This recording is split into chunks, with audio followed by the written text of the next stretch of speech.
Selamat pagi pemirsa, kembali bersama saya Kade Mega di acara seputar sawit untuk mengabarkan berita-berita sawit yang teraktual, tajam, dan terpercaya yang kami rangkum dalam seputar sawit pagi ini. Di tengah pandemi COVID-19, produk minyak kelapa sawit dan turunannya menjadi penopang pertumbuhan ekspor di Indonesia, sehingga pelaku industri kelapa sawit optimistis bisa berkontribusi positif terhadap devisa negara hingga akhir tahun 2021. Seiring lonjakan kasus COVID-19 di Indonesia, sejumlah negara terpaksa menutup akses bagi penduduk Indonesia. Kendati demikian, Wakil Ketua Umum 3 GAPKI atau Gabungan Pengusaha Kelapa Sawit Indonesia Togar Sitanggang mengatakan bahwa ekspor minyak kelapa sawit mentah dan produk turunannya masih berjalan normal di tengah memburuknya situasi pandemi COVID-19 di Indonesia. Di samping itu, Palm Oil Agribusiness Strategic Policy Institute atau PASPI memperkirakan komoditas minyak sawit menyumbang devisa hingga 40 miliar US dollar di akhir tahun 2021.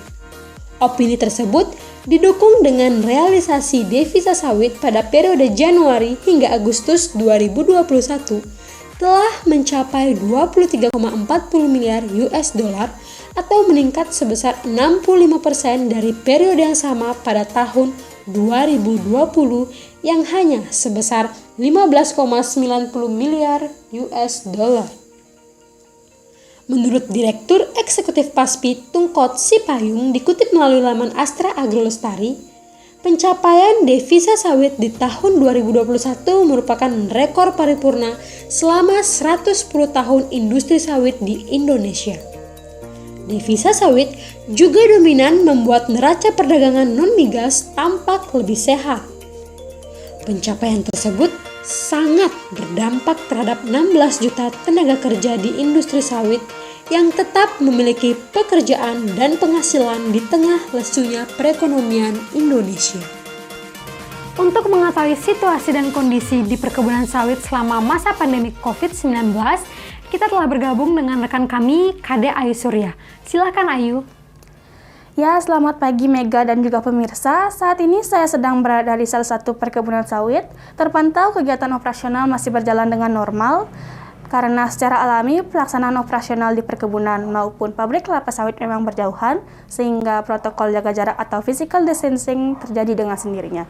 Dan dapat dipastikan ketika permintaan ekspor produk sawit meningkat, hal tersebut dapat ditangani dengan baik karena operasional industri sawit masih berjalan dengan normal. Sekian Mega, saya kembalikan ke studio Mega. Baik, terima kasih Ayu. Pemirsa, informasi tadi sekaligus mengakhiri perjumpaan kita pada seputar sawit pagi ini. Tetap patuhi protokol kesehatan dengan menerapkan 3M, mencuci tangan, memakai masker, dan menjaga jarak.